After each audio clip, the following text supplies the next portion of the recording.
ချင်းမိုင်ကနေဆိုချင်းအိုင်က3နာရီလောက်ကားမောင်းရတယ်ပေါ့နော်အဲ့တော့မနက်6နာရီခွဲလောက်ထွက်တာအကောင်းဆုံးပဲကိုရီးယားတော့အိတ်ပုတ်ကြည့်ပြီး9နာရီကျော်မှထွက်လာခဲ့ချင်းမိုင်ကဘန်ကောက်လိုမျိုးမဟုတ်ဘူးမနက်စောစောဘာဆိုင်မှမဖွင့်ဘူးအဲ့တော့မနက်စာအရင်စားဖို့အတွက်ကိုတက်စီဆိုင်မှာပဲဝင်ပြီးတော့ကြိတ်လိုက်ရတယ်တက်စီဆိုင်ဆိုပေမဲ့အထင်သေးလို့မရအောင်နော် KFC တွေ Amazon တွေ 7-Eleven တွေအဆုံးရှိခဲ့ပိုက်ပြေးပြီဆိုတော့ဒီဆက်ကြမယ်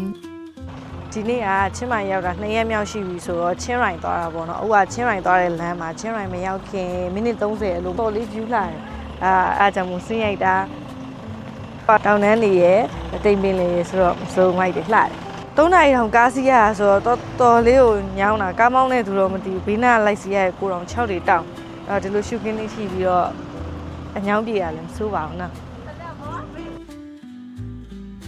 Korea first destination ဖြစ်တဲ့တိုးချန်ကိုတော့ရောက်လာပါပြီပေါ့နော်တောင်ထိပ်မှာရှိရဲဆိုပေမဲ့အခု10နာရီခွဲတော့တော်တော်လေးကိုပူတယ်ဖြစ်နိုင်တော့9နာရီလောက်ရောက်အောင်လာတာအကောင်းဆုံးပဲလို့တော့ထင်တယ်ပေါ့နော်သူစီမှာကဝင်ကြီးကတယောက်ကိုဘတ်100ပေးရတယ်ဒါပေမဲ့အထဲထဲမှာသူကအဲ့ ticket ကလေးကိုပြပြီးတော့အေးတစ်ခွက် free တောက်လို့ရတယ်ပေါ့နော်အကယ်ဒီတိုးလေးတွေကိုအစာကျွေးကျင်နေဆိုလို့ရှိရင်တော့ဒီဥနီပကံပြားလေးတွေတစ်ချက်ကိုဘတ်30နဲ့ဝယ်ပြီးတော့ကျွေးလို့ရတယ်တိုးလေးအခုမှပဲဒီကတကယ်ဂွန်းဆောင်ကြီးကိုလေချိုဖတ်လိုက်ရတယ်လို့ပဲ share ပဲညညာပဲသူတို့ဒါဖတ်အိတ်လိုက်လို့ကတော့လိမ်မာလိုက်တာသူတို့ဘလို့ကန်ချက်ခိုင်လို့ကန်မန်းတော့သိမှာမဟုတ်ဘာဖြစ်လို့လဲဆိုတော့တော်တော်လေးဂွန်းဆောင်လို့ထူထူကြီးဖြစ်နေတော့လေကန်လို့ကန်မန်းတော့သိမှာမဟုတ်အခြားချိန်တော့မသိဘူးပေါ့နော်အခုချိန်ကတော့ high season မို့လားလူတွေတအားများတယ်လူတိုင်းကလည်းဓာတ်ပုံလှလေးရိုက်ချင်လို့ဒီအစာကျွေးကြတယ်ပေါ့နော်အစာကျွေးကြတော့သူတို့ရဘိုင်းဝါပြီးတော့တိတ်ပြီးတော့မစားဘူးပေါ့နော် Hey Wait ခွန်จะไปไหน Wait ခွန် Where you go not go เอ้ย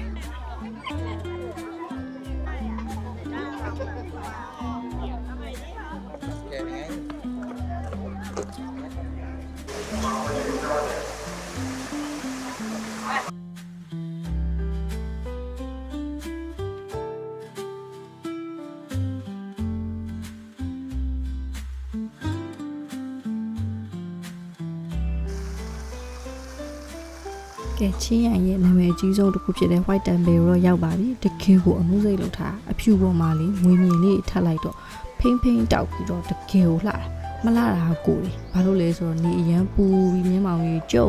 ထားတယ်တစ်ချိန်လုံးနဲ့နေကမျက်မှိန်မတက်ချင်ဘူးလေနော်ဝင်းရလည်းအကြီးကြီးပဲ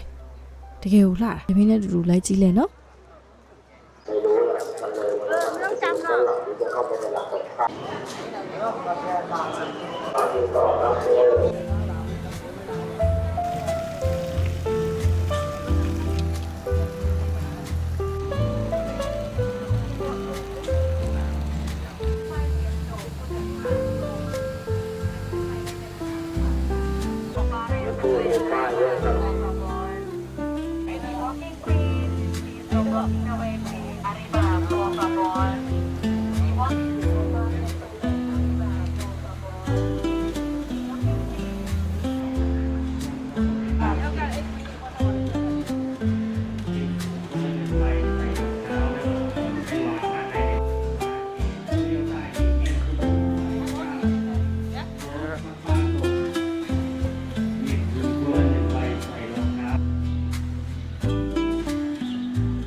next destination ဖြစ်တဲ့ Blue Temple ကိုသွားနေတဲ့လမ်းမှာပေါ့နော်နေ့လည်စာကိုတော့ White Temple နာကဖူးကောက်မှာပဲစားလိုက်တယ်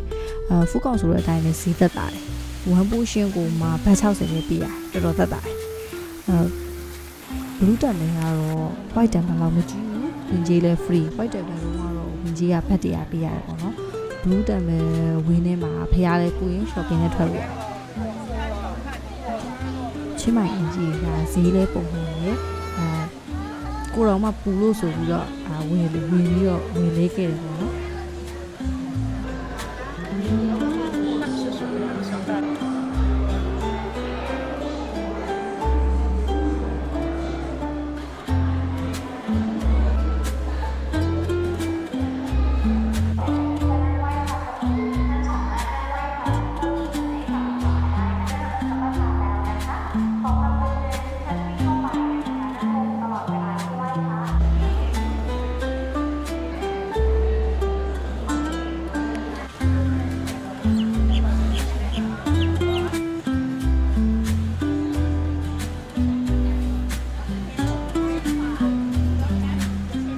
အားပူတော့ဒီဈေးတန်းထဲမှာအုံးဒီ ice cream အလောင်းလာဆုံးနဲ့အိုးရီလေးကိုပါခွက်ကလေးနဲ့ပေးတာဆိုတော့ဘာမှခုရှယ်တယ် ice cream လေးစားပြီးတော့အိုးရီလေးတောက်လိုက်အေးဝါပဲစားလို့ကုန်မှရိုက်ဖို့တည်းရမရိုက်လိုက်ရအောင်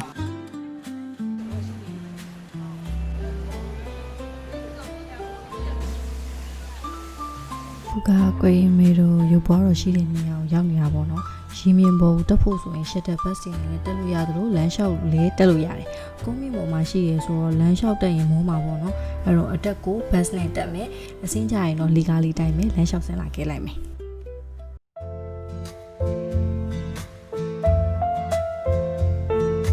ရုပ်ပွားတော်တွေကိုလည်းဝေမှုအတွက်လက်လီကာရှိတယ်ပေါ့နော်ဒါလက်လီကာနဲ့တက်သွားပြီးတော့မျိုးလုံးတော်တွေနဲ့ဖူးတော်တွေကနေပြီးချင်းတိုင်းတစ်မျိုးလုံးတွေမြင်ရတယ်အထဲထဲမှာလည်းဗုဒ္ဓစင်သူတော်တွေအများကြီးရှိတယ်ပေါ့နော်ကိုရီးယားတော့မတက်ဖြစ်လိုက်ဘူးအဲ့ပေါ်ကိုတက်မယ်ဆိုလို့ရှိရင်တော့တယောက်ကိုဘတ်40လားမသိဘူးထပ်ပြီးတော့ entrance fee ပေးရတယ်ပေါ့နော်ကြည့်လိုက်အလေကားကလည်းဟိုအမြင့်ပဲကိုရီအမြင့်ကြောက်တဲ့သူတွေကတော့ခြေပွားရားလို့ခံစားရတယ်ပေါ့နော်ဒါပေမဲ့လည်းတက်ပုံရိုက်ချင်တယ်ဗီဒီယိုကောင်းကောင်းလေးရချင်တယ်ဆိုတော့လည်းပြပြချင်းစီဆင်းလာပြီးတော့ရိုက်ရတာပေါ့နော်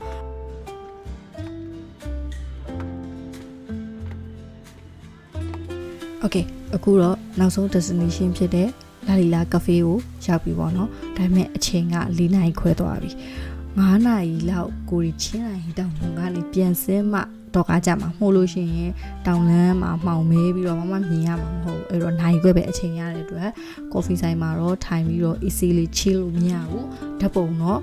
အမြန်လုံးလေးနဲ့ပကံလုံးစီးပြီးတော့ရှိုင်းမရမယ်သူကဒီ YouTube တွေ TikTok တွေမှာတက်လာတော့လုံးဝအကျယ်ကြီးပေါ့နော်တကယ်တမ်းကျတော့အထဲထဲမှာက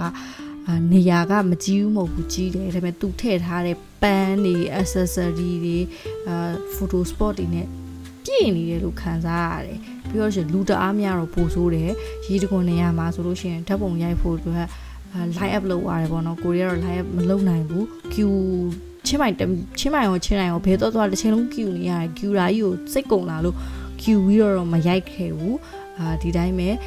အပြင်ဘက်ကနေပဲရိုက်လိုက်တယ်ပေါ့နော်တကယ်တမ်းက YouTube မှာလေအဲ့ရေတခွန်ညာအကြီးကြီးပဲအနီးကပ်သွားကြည့်တော့အဲ့လောက်ကြီးလည်းမကြည့်ဘူးဆိုင်ကနည်းနည်းလေး